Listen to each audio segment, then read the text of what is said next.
Welcome, everyone. We'll get started now, and folks can catch up on what they missed later on. But hello again, welcome. My name is Michael Vasquez. My pronouns are he, him, ed. I'm the Religion and Faith Director at the Human Rights Campaign.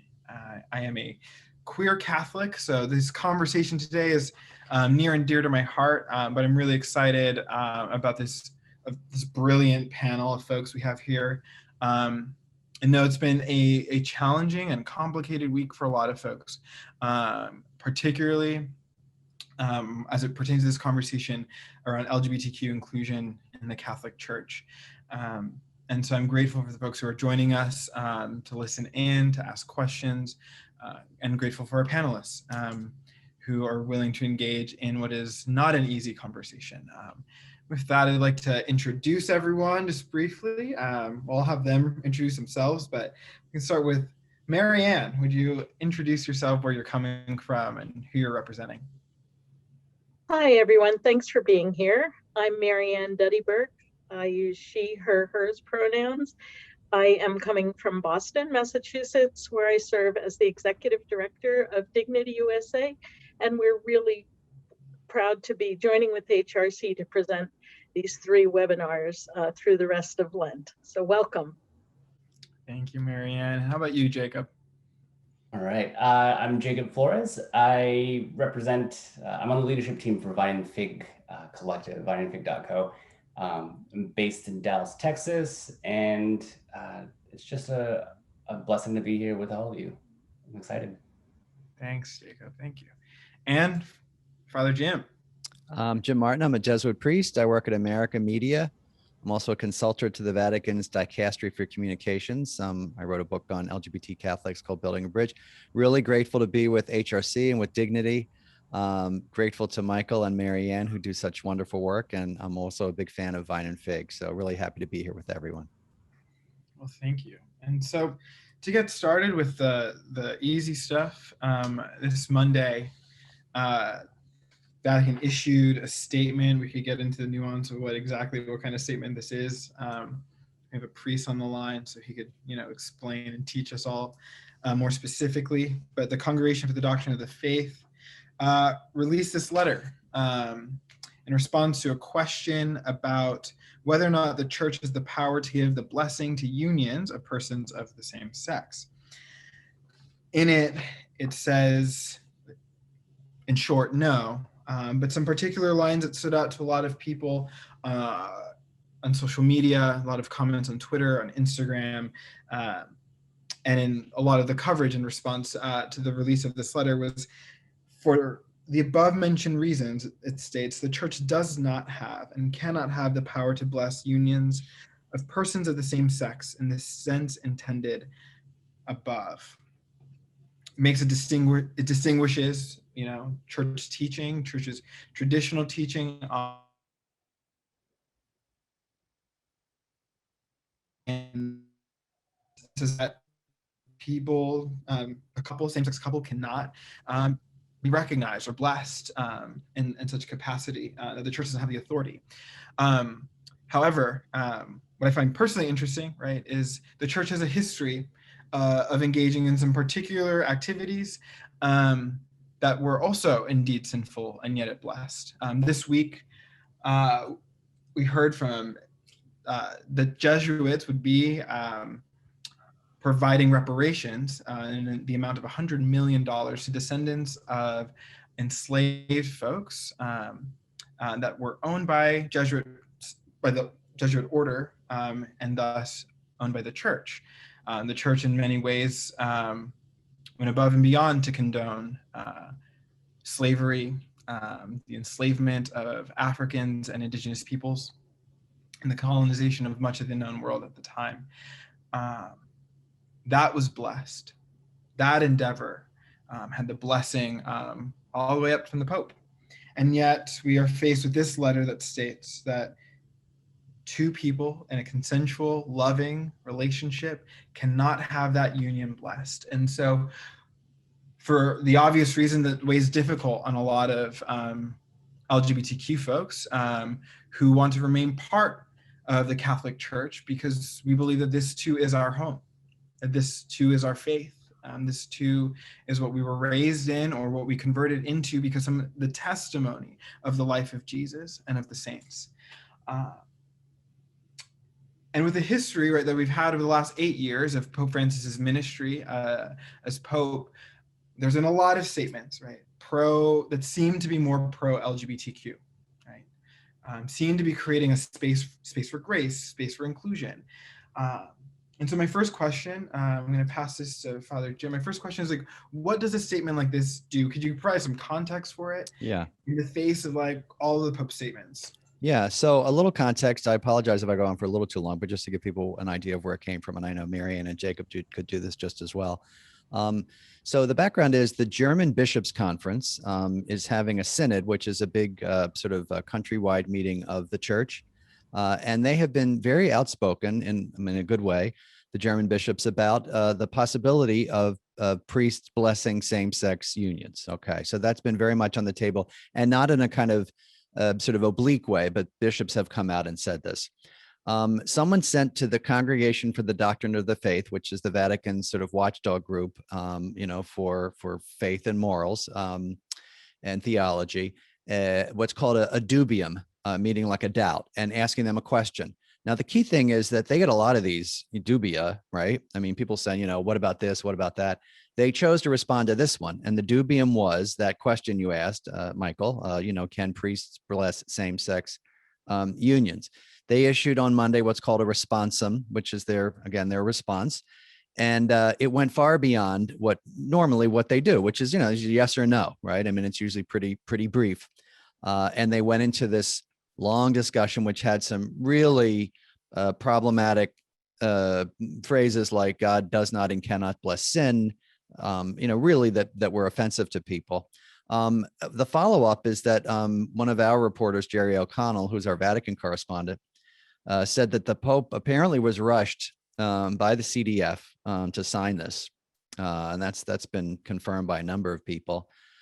One of the reasons it seems like that either the CDF wanted to get it out, or whoever sent the dubium was to really end this conversation in the German Bishops' Conference. So that's kind of the background of where this all came from, because for many people it would seem like it came out of the blue, but it's I think mainly because of the German Bishops' Conference, and also because of what Pope Francis said in that movie Francesco, which starting Monday is going to get more of a wide release. So these are that's the kind of context for where this came from. Thank you. And for folks needing additional context, it's in the Francesco's where the quote from the Pope saying that he endorses civil unions for same-sex couples. Thank you, Father Jim. I'm curious, Jacob, could you talk about what the immediate impact that you're seeing as a leader of Vine and Fig, this community of young LGBTQ Catholics and allies? Like, what has the experience of this letter's release on Monday had on your community? Yeah. So, Monday morning I woke up and saw the article in Washington Post. Didn't really, dig into it quite yet. Started my day. And then once I logged onto Twitter and then into our Slack community for Vine and Fig, that's when I started seeing just how severe the statement was and how large of an impact it had on just the light that we all had, and the hope that we all rationally, had hope in Pope Francis for, with those comments previously, especially in Francesco and in Argentina. So it was just like almost like we're taking small steps forward and then 2, 3, 4 steps back, and the community really is, I would say, tired and hurt. So it's very visible. I think there needs to be visibility in the hurt that the church's statements are causing the LGBTQ community within. Absolutely. And Marianne, you've also, as the executive director of Dignity, lead a large community of LGBTQ Catholics and allies. How do you see this, not just only how it is impacting people personally, but the movement for greater inclusion and justice for LGBTQ people? I think this is another illustration of just how conflicted the institutional church is on how to handle issues that LGBTQ people and our families present to the church, of wanting to be included, but included as full members, not conditionally, not with some privileges or some rights, but in the same way that everybody else is. I have to say that we have been just overwhelmed by the number of people writing to say, this is it, this is the last straw. I am rescinding any affiliation with Catholicism at this point. You know, and a lot of people quoting things along the line of, you know, I was at the blessing of the animals in October at my parish. You know, if they can bless my dog, why can't they bless my kid? You know, people talking about blessings of boats or new cars, or, you know, all those kinds of things, and really making very heartfelt and plaintive cries to say, you know, this is just really wrong. And, you know, I totally get that. And I think it's exactly right. The church, the institutional church, you know, the leadership of the church cannot continue to want to welcome LGBTQ people and then describe our relationships, our intimacy, our attractions, our need for love, companionship, and family as behaviors that are sinful. There is just no way to divide us up into that. And I think that's the essential conflict that is being revealed by this pronouncement.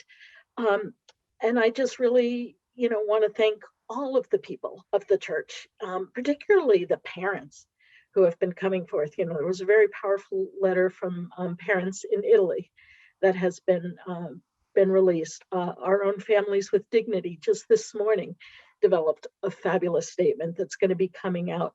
You know, more and more people are talking about what statements and actions like this and the failure to provide appropriate pastoral care to LGBTQ people means to them and their faith. And I think that this statement is just going to trigger more and more and more of that in the coming days. Yeah, it reminds me, so the CF released a letter in 1986, 1983, don't quote me, it's in my notes somewhere. 1986. Thank you, 1986. And it talks about, right, there's this one section that always boggles my mind. In here, it's talking in this section about, it's a document on homosexual persons, would be the language that it uses. And I'm going to read this, and just a trigger warning to any queer Catholics or queer folks in college, it's heavy. But it reads, the proper reaction to crimes committed against homosexual persons should not be to claim that the homosexual condition is not disordered. When such a claim is made, and when homosexual activity is consequently condoned, or when civil legislation is introduced to protect behavior to which no one has any conceivable right, neither the church nor society at large, should be surprised when other distorted notions and practices gain ground and irrational and violent reactions increase. It seems like the letter that came out on Monday is really, there's no shift in tone or language than what happened in the 80s. Now, reminder for context, right? Like the 1980s was a peak moment. 1986 is a height. The HIV/AIDS epidemic, people were dying daily. There was some incredible ministry that was being led by Catholic sisters and some priests around the country and around the world, absolutely, but also there was a lot of stigmatization and abuse from the same institution. And here, right, like there's a permissiveness here, right? Like, well, if there's violence or other forms of discrimination or harm done to LGBTQ people, like we get it, right? And then not, right, fast forward to 2021, we have the same body, the same CDF reaffirming this, like, well, this is sinful, and going like, Brother Jim, like you said, like above and beyond the normal. I'm grateful that you gave that context. Like instead of just saying no and then moving on, this exhortation against same-sex unions. what options that leave us internally, right? In terms of, in this pursuit of inclusion, right? In this pursuit of justice and trying to create a safer environment. I appreciate the Pope's statements when he has said things that have been encouraging or hopeful. But I think LGBTQ people need more than anecdotal statements of affirmation. Jacob, could you talk about what we could envision, like what the church could actually look like in terms of non-discrimination and LGBTQ inclusion? Mm-hmm. I think one thing that really stands out to me coming into the church 2 years ago, I was blessed and lucky enough to have a parish community that was very welcoming and progressive as is. So I didn't really experience any of the anti-LGBTQ dogma and rhetoric that many of the church's children currently face and experience on a weekly basis, daily basis. So, what comes to mind first is that's what the church should look like. No questions, knowing who I was, that I was gay, engaged to a man, living with my partner, but there was no stipulation. There were no conditions of you have to meet these criteria before you can come join the church. And it was just this sense of feeling welcome. I didn't feel, I didn't fear that I was going to be outed. There was just this natural dynamic between the church, the parish, and myself. And that's what I hope to see for most, if not all, the church. But I know that's not the case. So I don't know much about a lot of the conservative parishes out there, but I do hear that there are LGBTQ pastoral programs that are being put in place, or there are considerations of those. Sure, that's great. That's a first baby step, but I think really like practicing the welcoming of everybody into the church without saying, you have these things to meet, or can I get to know you? Oh, you were gay. Let's have a conversation about that. Let's have coffee. Like that creates this weird fear for queer folks who are kind of blending and trying to hide when they go to their parishes. So long story short, I hope that these spaces can be free of fear, and these parishes actually practice a welcoming environment that they often preach. So absolutely. Yeah.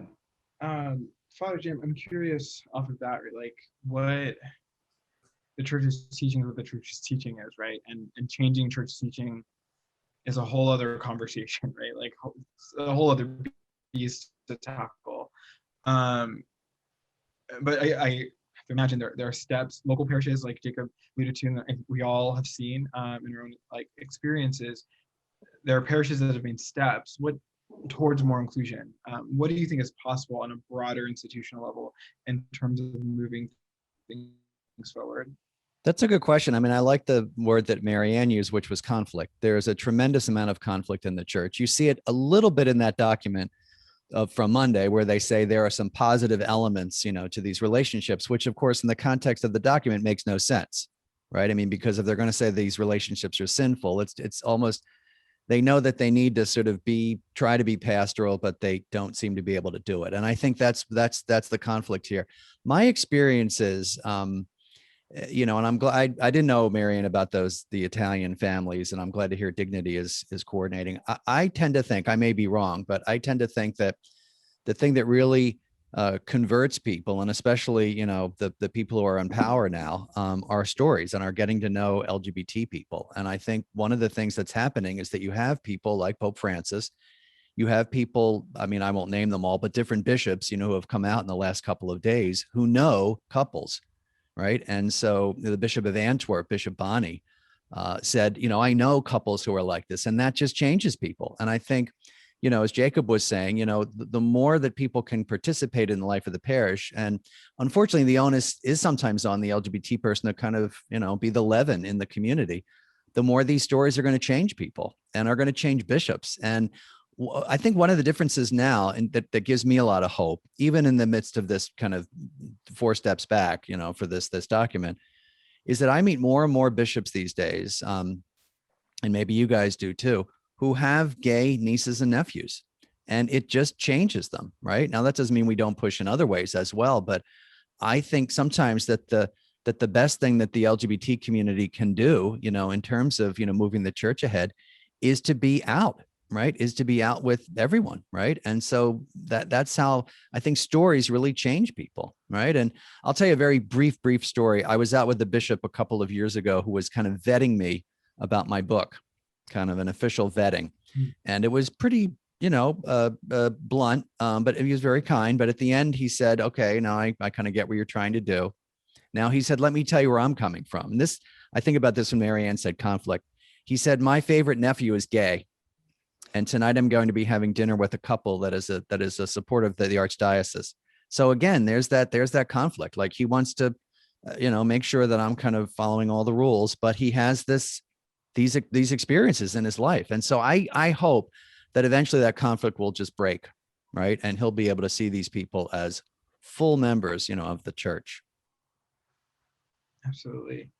I'd like to say, I think there's also some real richness in Catholic tradition and in Catholic teaching that we should be prioritizing. One of the most fundamental teachings in our church is the human dignity of every person as created by God.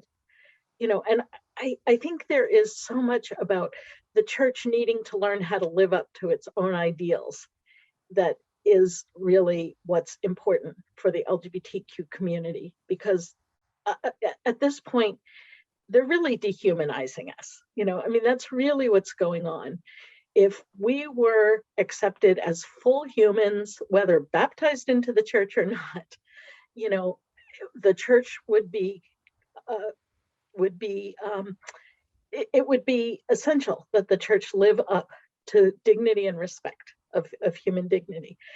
And I think we actually have some things to draw on. I think I'm probably the person with the longest history in this crowd of doing this work. And I think we often forget that when the LGBTQ liberation movement really started, to gain visibility in the late 60s and early 70s, many places in the Roman Catholic Church were our biggest allies. The very first non-discrimination policies were at Catholic hospitals, Catholic charities, and Catholic universities.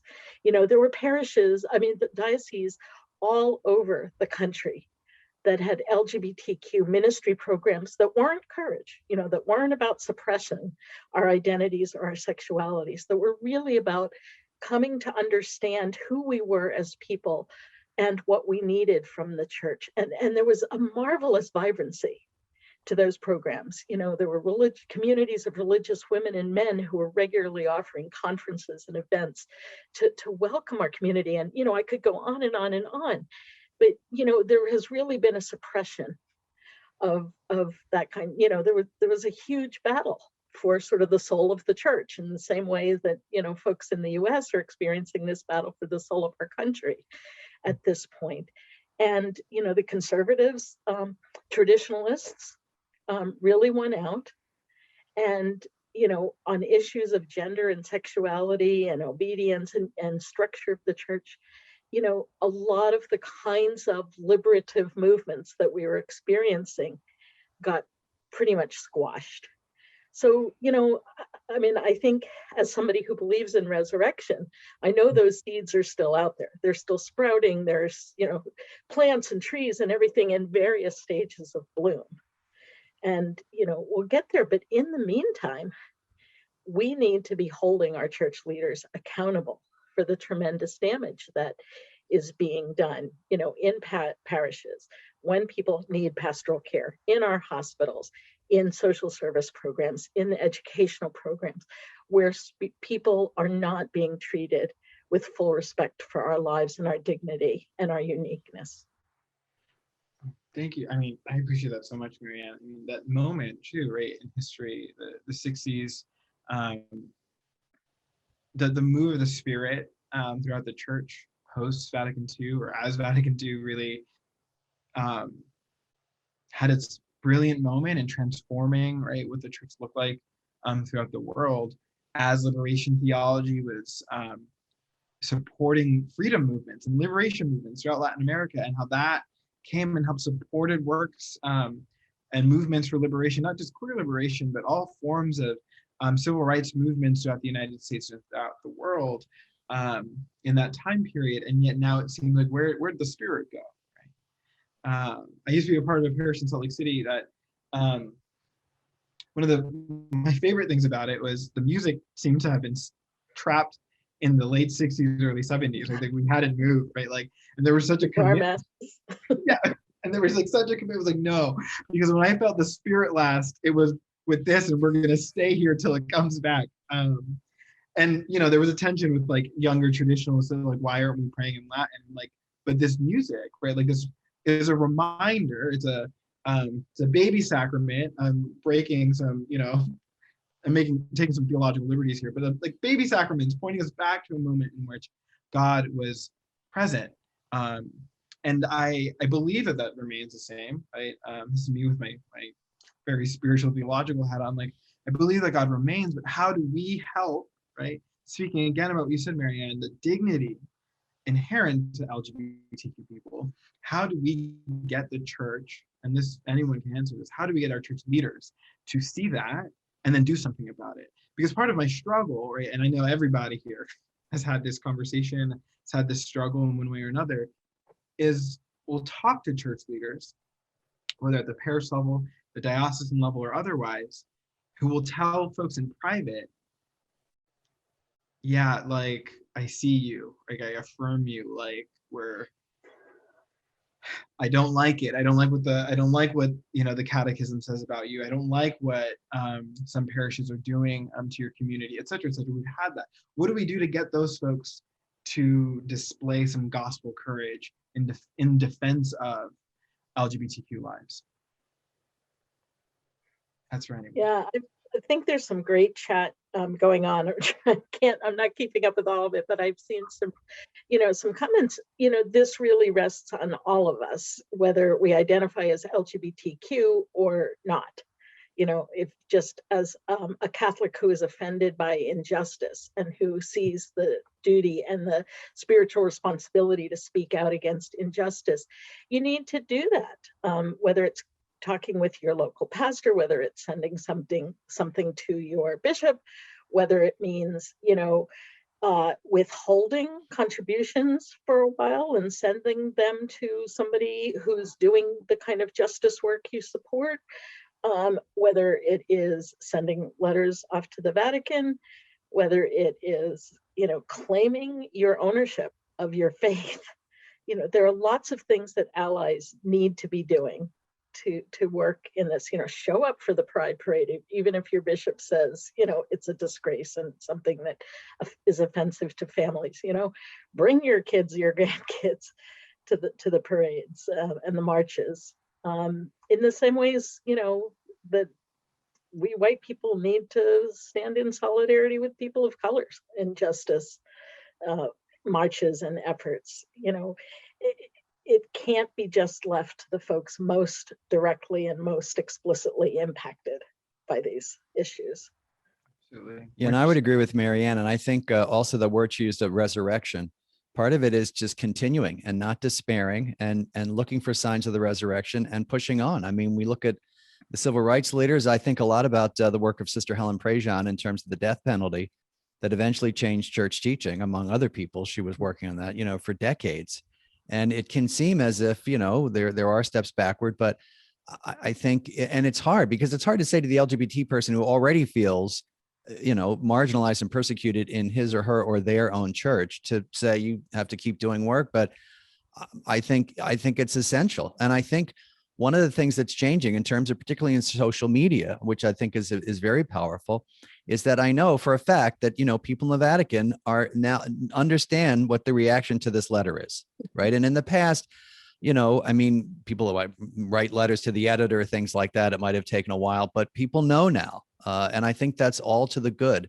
And I think people are much more outspoken. And I don't think you would have seen Marianne, that history is always fascinating to me because, but I'd say in the last 10 or 15 years, you probably wouldn't have seen bishops speak out against this.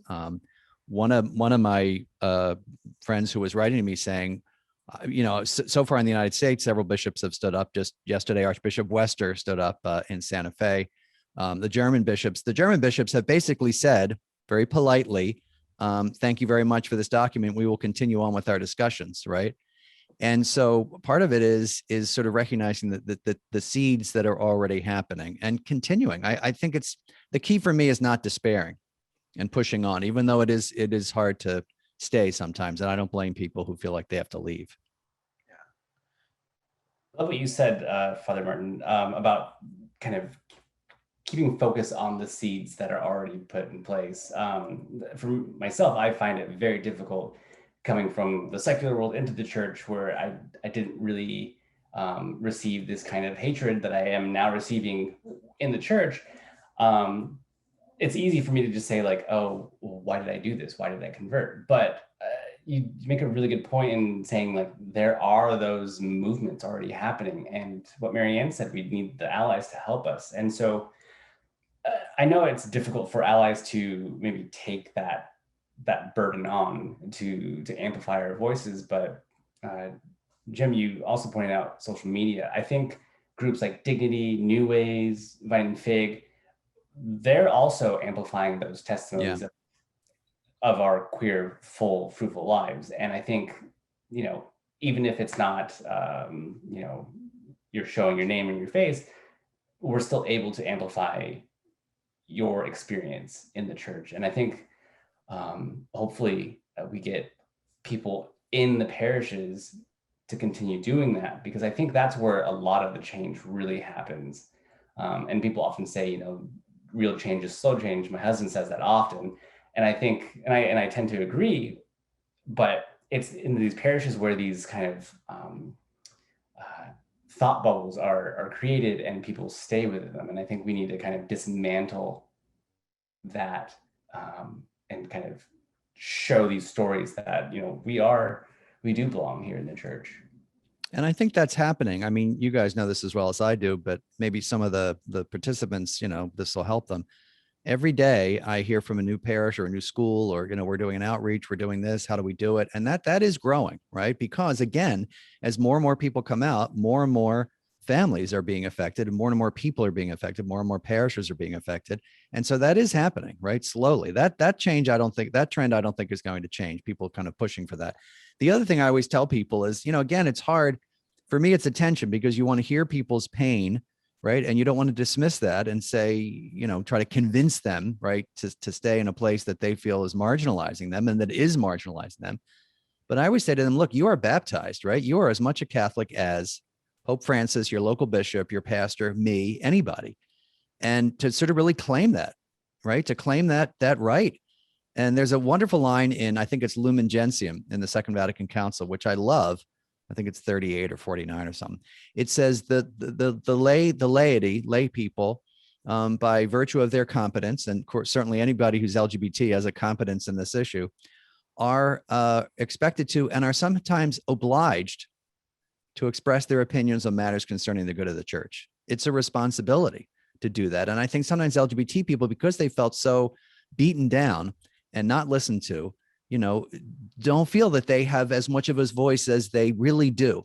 You're baptized Catholics, and you have an obligation to express yourself. And I think to really claim that, and that's part of your baptismal call as a prophet. So, but it's hard. It's hard to say that to someone who feels beaten down already. But I do think that's true, that they have a voice. Which makes me think, personal shout out to Saint Sebastian, my confirmation saint, for the boldness. I mean, for some context here, I picked Saint Sebastian because when I was I didn't get confirmed until I was 17 because my family we took some time. Slower Catholics. But I literally, when I was 17, I Googled gay saint, and Saint Sebastian was the first one to pop up. So it was like, legit or not, we're running with it. But Saint Sebastian's story has always compelled me because his willingness to be so bold in the face of authority, and to stand his ground when injustice, particularly in his story, right, the incarceration of Christians in ancient Rome, but willing to stand up and say, like, enough is enough. Like, this is not okay, and you can kill me twice if you'd like to, but we're still going to press forward, which is absolutely. I encourage some folks to just, if this is not the space for you to inhabit any longer, like, blessings, right? Do what you need to do to protect yourself and to be safe and to live a whole life. But if you have the community that shares as a friend of mine calls the burden of survival with you, so you're not in this work alone, you're not living and breathing and having your very being alone, but you can continue to press on in this work within your local parish or at a larger level. I encourage you to do so, right? Like Jacob says, like Marianne says, like Jim said, like, keep pressing on, right? And continue to find community, whether it's through Vine and Fig or Dignity, or HRC or the other orgs, New Ways Ministries. Like, there are a lot of even local diocesan or parish level ministries that are creating environments for folks to continue to thrive and to challenge, right, the institution to be different, and to affirm its value, and like Marianne said earlier, its own ideals of human dignity. And yet, I just want to take a little bit of time to focus on one last thing here. I know we're getting close to the end of time here. Also this week, on Wednesday, the Senate Judiciary Committee had a hearing on the Equality Act, which, for context for folks, this is a piece of legislation that would provide explicit and permanent comprehensive non-discrimination protections for LGBTQ people in areas of housing and employment and public accommodations and credit, and a number of other areas. And this is just another point of tension for me, and I know a lot of other Catholics, right? Because now we're like outside of the walls of the church. We're like, fine. So the church is still struggling with its teaching. There's that conflict that Marianne talked about. There's this, there was a lot of shout outs to the German bishops in the chat, right? Like, there's that conversation's happening over here. But then we get into the public square, for all intents and purposes, a secular space. And yet there too, right, thinking specifically of the U.S. Conference of Catholic Bishops, condemning legislation that would provide comprehensive legal protections for LGBTQ people. One of the Republican witnesses on that panel during the hearing on Wednesday, a Catholic woman, who said horrific things and outright lies about trans folks and gender nonconforming folks and non-binary folks. Mind you, the Catechism also has teachings on lying, but that's a separate conversation. Marianne and Jacob, I would be curious what you can say and talk to you about, like, one, the tension, right? Like, one, we struggle inside the walls of Holy Mother Church, but then we try to get some protections outside of it. And, the cloth seems to follow us and say no. And then part two to that, like, what do we do? How do we secure these protections that our community needs in the face of violence and discrimination? It's what we're struggling against is the outsized influence that the U.S. Conference of Catholic Bishops has in our politics. The reality is that they, as a body, represent roughly 400 people. Each one of them has one vote. Fine, they have a vote, but they pretend to speak for Catholics on this issue. And the reality is that as I think probably everybody on this call knows, the majority of US Catholic voters support the Equality Act. Doesn't matter if you're Democratic, Republican, or independent, a majority of your political group supports these issues. I think what happens, though, is when people act in the political sphere, they often don't do it as a Catholic. You know, if they're pro-equality, they might call as the parent of a queer kid, or as, you know, a teacher who has seen students struggling with sexuality and needing protections in the classroom, and they fail to identify as a Catholic. And the folks who are calling in identifying as Catholics are doing so with the script handed to them by the USCCB, you know, and their faith comes first. We need to be just as vociferous in claiming our faith and talking about why our faith compels us to support equality. I mean, I have to say, in the last 2 weeks, we have gotten dozens of complaints from parishioners whose priest preached a sermon against the Equality Act, or there was a bulletin insert, or, you know, we got copies of letters from the pastors that were put into bulletins, you know, saying these awful things. They echoed exactly what was said at the hearing, you know, pitting transgender people against women and girls, and just disgusting, awful things. And, you know, and claiming that the Equality Act undermines religious liberty. Maybe what you know, and again, the U.S. Conference of Catholic Bishops and Catholic Charities groups and things like that, you know, a lot of them are doing good work, but if they're taking public money, they should be abiding by non-discrimination laws, is what I would say. You know, if you want to provide services, you know, to a more narrow group of people, do it with private money. You know, so I think we really need to think about how to ensure that the majority of Catholics and other people of faith who support equality have an equal say in the public sphere. And again, that's going to take mobilizing. That's going to take some help learning how to use that language in the public sphere. But the resources are out there. Definitely agree with everything Marianne just said. What I really agree with is that us as queer Catholics or progressive Catholics, our bark just needs to be just as loud as the traditional right of the church. This idea, or this, the way that kind of the information trickles down from the bishops and into the parishes, I think, I don't know if people are actually reading what the Equality Act stands for and what the lines call for. Because if you read the response from the US bishops, it's absolutely maddening that they would twist the narrative and, you know, broadcast that out to the church. And I think that the US bishops need to do a better job in being transparent and accountable for the harm that they do with letters like that. And, you know, standing against initiatives like the Equality Act.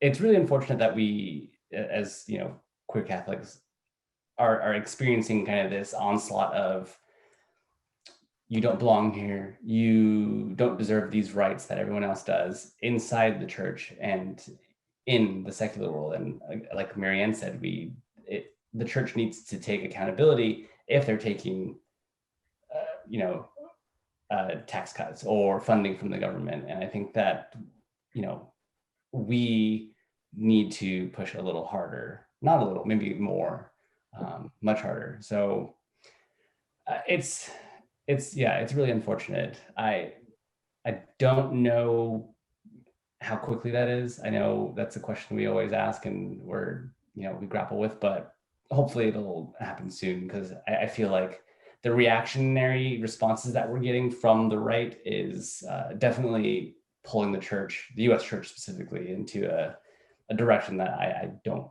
really feel welcome, and I don't think is good for any of us. Appreciate that from you both. Just one final point and one final question for Father Jim. I think absolutely, right?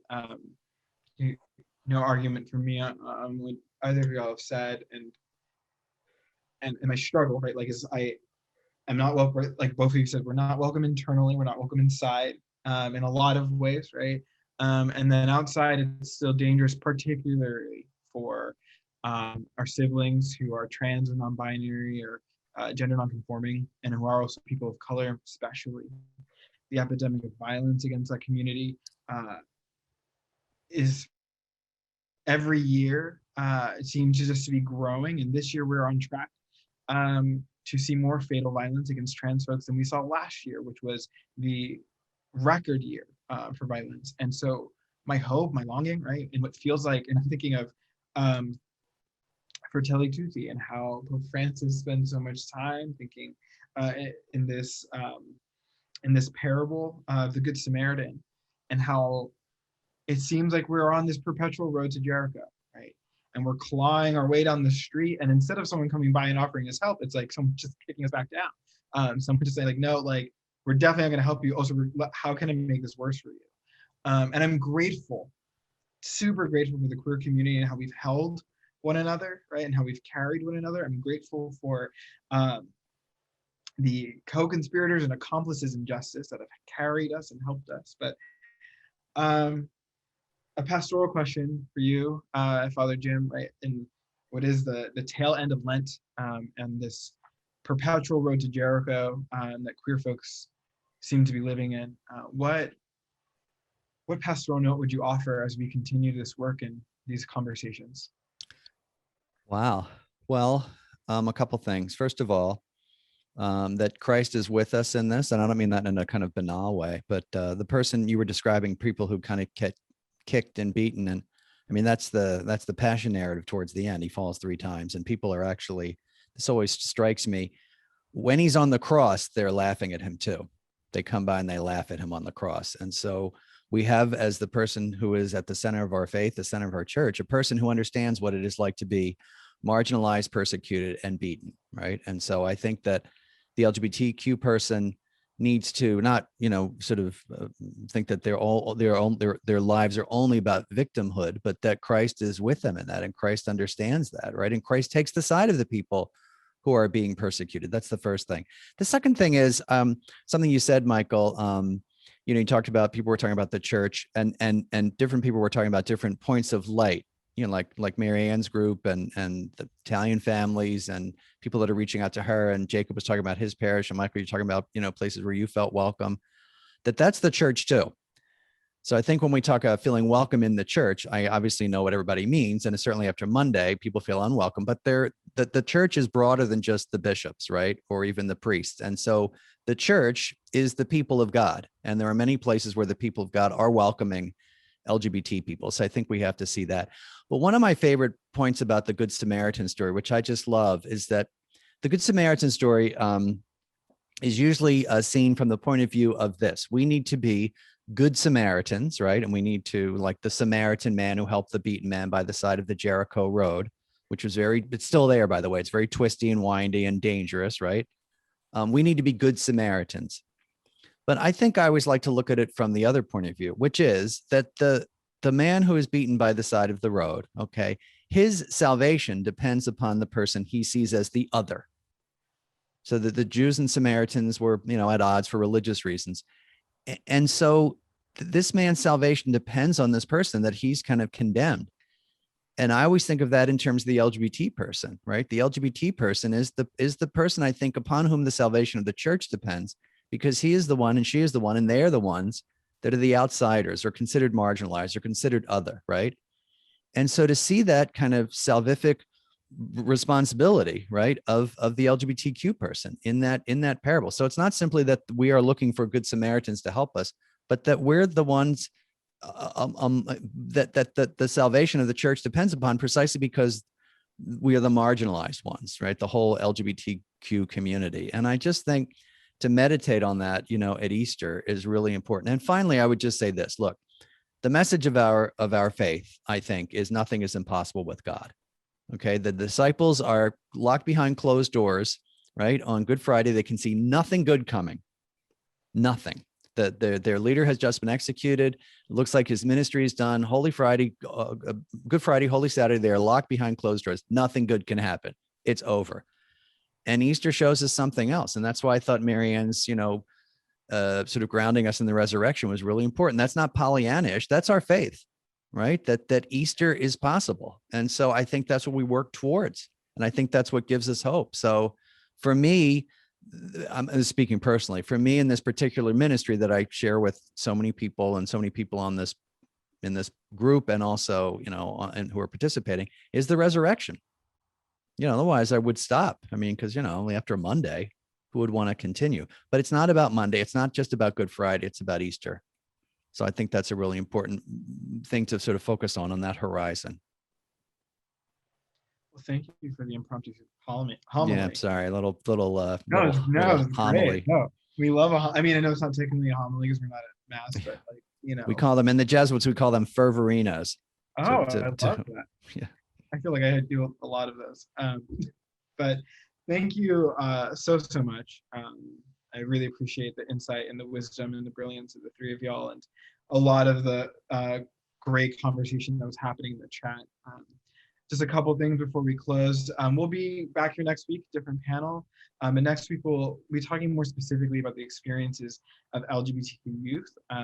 It's you know, like a K through 12 plus college range of youth. You know, depends on your youth group what falls in that category. But we'll be looking at the experiences of youth and what we can do to improve those. The following week, on Good Friday, same time, 1 p.m. Eastern time, we'll be having a panel on the witness of glory from the trans community, and what they teach us and how we can continue to learn from them as we press on in this work. But a great thank you to Dignity. You can get more DignityUSA.org. Did I get that right, Marianne? Off the top of my head.